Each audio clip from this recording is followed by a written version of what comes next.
बिस्मिल्लाहिर्रहमानिर्रहीम। आज के लेक्चर में हम बात करेंगे न्यूक्लिक एसिड मेटाबॉलिज्म की।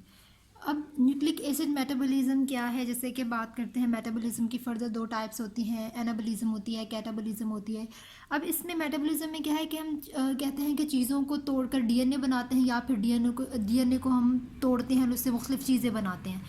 तो मेटाबॉलिज्म और कैटाबॉलिज्म में हम ये दो चीज़ें देखते हैं। तो अगर हम न्यूक्लियोटाइड मेटाबॉलिज्म की बात करें तो यहाँ पे इसकी जो न्यूक्लियोटाइड बायोसिंथेसिस है, इसकी ये एक ओवरव्यू है, यानी कि इससे आगे ये चीज़ बन रही है, इससे आगे ये चीज़ बन रही है, तो ये कंप्लीट एक ओवरव्यू है। तो न्यूक्लिक एसिड मेटाबॉलिज्म में सबसे पहले हम बात कर रहे हैं कि न्यूक्लियोटाइड की बायोसिंथेसिस हो रही है। न्यूक्लियोटाइड न्यूक्लियोसाइड जो है ये आप लोग पढ़ चुके हैं कि न्यूक्लियोटाइड क्या है। तो न्यूक्लियोटाइड के आगे फर्दर दो पाथवे हैं। न्यूक्लियोटाइड बायोसिंथेसिस में सबसे पहला जो पाथवे वो कहलाता है डी नोवो सिंथेसिस। उसके बाद जो दूसरा पाथवे है वो कहलाता है सैल्वेज पाथवे। ठीक है, तो डी नोवो सिंथेसिस में इसको फर्दर जो है आगे डिवाइड किया हुआ है कि डी नोवो सिंथेसिस में प्यूरिन और पायरिमिडीन जो है ये दो बेसिस हैं। प्यूरिन और पायरिमिडीन दो बेसिस हैं। तो प्यूरिन में एडेनिन ग्वानिन आती है, जबकि पायरिमिडीन में साइटोसिन थायमिन और यूरेसिल आती है। तो यहाँ पे जो प्यूरिन और पायरिमिडीन है, अब डी नोवो सिंथेसिस में यानी कि यहाँ पे हम सिंथेसिस की बात कर रहे हैं, तो यहाँ पे प्यूरिन की सिंथेसिस होगी और पायरिमिडीन की सिंथेसिस होगी। उसके बाद प्यूरिन जो है वो क्या बनाएगा, वो एक आईएमपी बनाएगा। ठीक है, तो आईएमपी हम कहते हैं किसका एब्रीवेशन है, इनोसिन मोनोफॉस्फेट। इनोसिन मोनोफॉस्फेट का एब्रीवेशन है। उसके बाद जो पायरिमिडीन है इसने यूएमपी बनाना है। यूएमपी जो है ये हम कह रहे हैं किसका एब्रीवेशन है, यूरिडीन मोनोफॉस्फेट का। ठीक है, उसके बाद आगे फर्दर इसकी कुछ एग्जांपल्स हैं। उसके बाद पहले हम देख लेते हैं कि आईएमपी से फर्दर आगे दो चीज़ें क्या बन रही हैं। आईएमपी जो है वो कन्वर्ट हो रहा है एएमपी और जीएमपी में। ठीक है, तो एएमपी हम कह रहे हैं एडिनोसिन मोनोफॉस्फेट और जीएमपी हम कह रहे हैं ग्वानोसिन मोनोफॉस्फेट। ठीक है, उसके बाद एएमपी ने फर्दर आगे कन्वर्ट होना है एटीपी में और जीएमपी ने कन्वर्ट होना है जीटीपी में। तो अब एटीपी हम कहते हैं कि किसका एब्रीवेशन है, एडिनोसिन ट्राइफॉस्फेट का, जबकि जीटीपी एब्रीवेशन है ग्वानिसिन ट्राइफॉस्फेट का।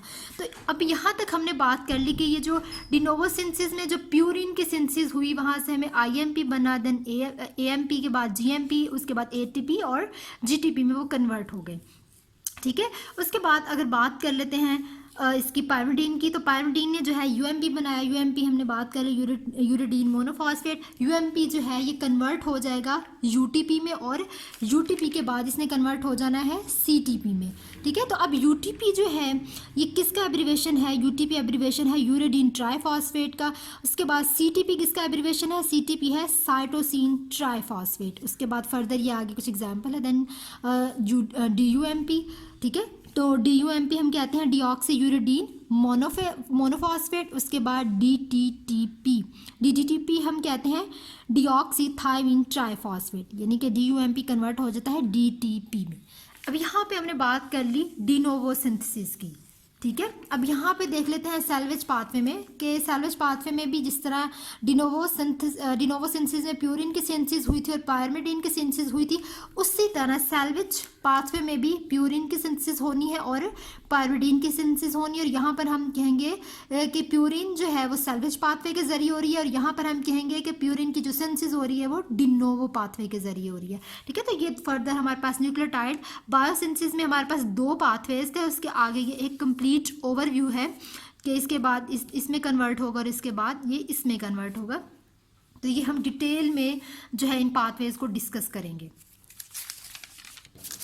इसके बाद अगर कुछ ओवरव्यू दे लेते हैं, जैसे हम बात करते हैं कि डिनोवो और सैल्वेज पाथवे की अगर बात करें कि डिनोवो पाथवे क्या है और सैल्वेज पाथवे जो है वो क्या है, तो दोनों जो डिनोवो और सैल्वेज पाथवेज हैं, ठीक है, ये किसके सिंथेसिस कर रहे हैं, ये राइबोन्यूक्लियोटाइड के सिंथेसिस कर रहे हैं।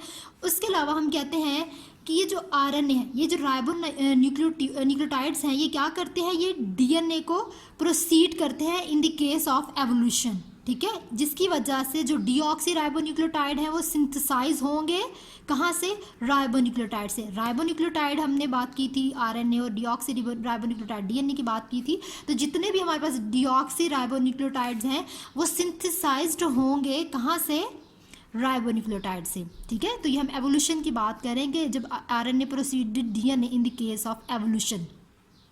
ठीक है। तो अब कहते हैं कि जो ये डीऑक्सी राइबोज शुगर है, ठीक है, राइबोज शुगर हमने पढ़ा था कि 5 कार्बन शुगर, ठीक है, उसमें हम कहते हैं कि ये जो डीऑक्सी राइबोज शुगर है ये जनरेट हो रही है कब, by the reduction of ribose with in a fully formed nucleotides.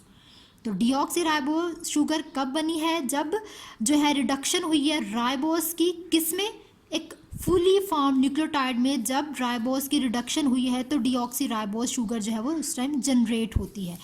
उसके बाद अब ये कुछ डिफरेंस है सॉल्वेज पाथवे का और जो है डिनोवो पाथवे का। तो सॉल्वेज पाथवे क्या है, सॉल्वेज पाथवे हम कहते हैं कि uses free bases with PRPP।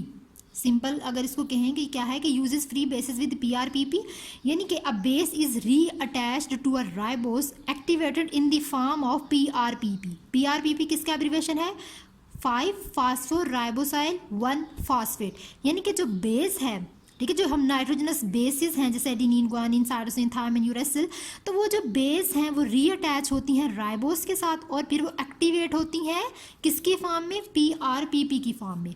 तो हमारे पास ये इस तरह का कुछ पाथवे बनता है कि एक एक्टिवेटेड राइबोस है, PRPP है, ठीक है, इसके साथ एक बेस जो है उसने आके अटैच होना होता है और फिर जो है हमारे पास न्यूक्लियोटाइड बनते हैं।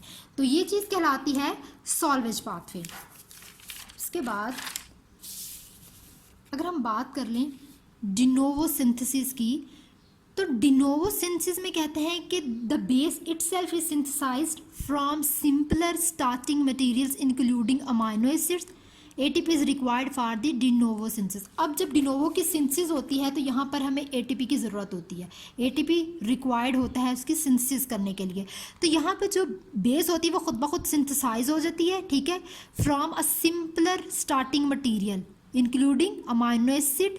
अब इसमें कह रहे हैं कि जो बेस है वो खुद ब खुद हम कह रहे हैं कि वो इटसेल्फ सिंथेसाइज्ड हुई है और उसने जो है उसमें अमाइनो एसिड भी होंगे और उसके अलावा प्यूरिन भी होगी, पायरिडीन्स भी होंगे, उसके अलावा जो है कार्बन डाइऑक्साइड भी होगी और फोलेट डेरिवेटिव्स भी होंगे और PRPP भी होंगे। तो कुछ इस तरह का पाथवे बनता है कि ये हमारे पास डिनोवो पाथवे में एक एक्टिवेटेड PRPP है जो एक्टिवेट हुई हुई है, उसके साथ कुछ अमाइनो एसिड शामिल है, ATP शामिल है, CO2 शामिल है, उसके अलावा भी कुछ और चीज़ें शामिल हो सकती हैं जैसे कि फोलेट की बात की हमने, ठीक है, फोलेट डेरिवेटिव्स और उसके बाद हमें एक न्यूक्लियोटाइड मिलता है। तो ये हमने बात कर ली थी डिनोवो सिंथेसिस और जो है उसके बाद हमने बात की थी सॉल्वेज पाथवे की। तो यहाँ पे जो है हमने बात कर ली कि पायरिडीन बेस और प्यूरिन बेस की भी। तो अगर इसको सिंपल अल्फाज में अगर देखें तो वो क्या है, डिनोवो पाथवे और सॉल्वेज पाथवे। डिनोवो पाथवे में एक हमें नया पाथवे मिलता है, एक नई चीज़ मिल रही होती है, लेकिन सॉल्वेज पाथवे में जो ऑलरेडी जो चीज़ प्रेजेंट होती है उससे ही हम कोई चीज़ नई बनाते हैं, यानी कि जो चीज़ ऑलरेडी मौजूद है उससे कोई नई चीज़ बनाना। और डिनोवो में एक नया पाथवे, ठीक है, जैसे फ़र्ज़ करें आपके पास जो है कोई चीज़ न्यू नहीं मौजूद, तो आप जो है कोई नई, उसके लिए आपके पास चीज़ मौजूद नहीं है तो आप एक नई चीज़ ख़रीदते हैं। बिल्कुल उसी तरह है कि आप जो चीज़ें हैं उनमें से ही चीज़ बनाना, ठीक है। एक तो हम कह रहे हैं जो चीज़ें हैं उनमें से कोई चीज़ बना लेना, लेकिन डिनोवो में क्या है कि एक आपके पास वो चीज़ मौजूद नहीं है, आप एक नई चीज़ बना रहे हैं, ठीक है। तो ये डिनोवो और सॉल्वेज का डिफरेंस है। उसके अलावा पायरिडीन बेस और अगर प्यूरिन बेस की बात करें तो पायरिडीन बेस जो होती है ये पहले असेंबल्ड होती है, फिर उसके बाद हम कहते हैं कि एक राइबोस का जो है स्ट्रक्चर बनता है, लेकिन जो प्यूरिन बेस है वो सिंथेसाइज्ड होती है piece by piece directly and form a ribose base structure. तो जो पायरिडीन बेस है वो पहले असेंबल्ड होती है, फिर उसके बाद क्या पहले यानी कि सारी जो है वो इकट्ठी होंगी, then make a ribose structure. लेकिन प्यूरिन बेस जो है वो synthesised piece by piece directly into a ribose base structure, ठीक है। यहाँ पे पहले वो सिंथेसाइज होंगी piece by piece, then it form a ribose base structure. वहाँ पे पहले वो असेंबल्ड हुई हैं, पायरिडीन में वो असेंबल्ड हुई हैं, इकट्ठी हुई हैं, लेकिन प्यूरिन में क्या हुआ है कि वो पीस बाय पीस जो है उन्होंने मिलके एक राइबोस का स्ट्रक्चर बना लिया है। तो ये एक ओवरव्यू है। तो नेक्स्ट लेक्चर्स में हम देखेंगे कि इनके जो डिटेल क्या है, जो हमने सॉल्वेज पाथवे की बात की, उसके अलावा जो हमने डिनोवो पाथवे की बात की, इसमें प्यूरिन और पायरिडीन की सिंथेसिस कैसे होती है वो हम अपनी नेक्स्ट वीडियो में देखेंगे।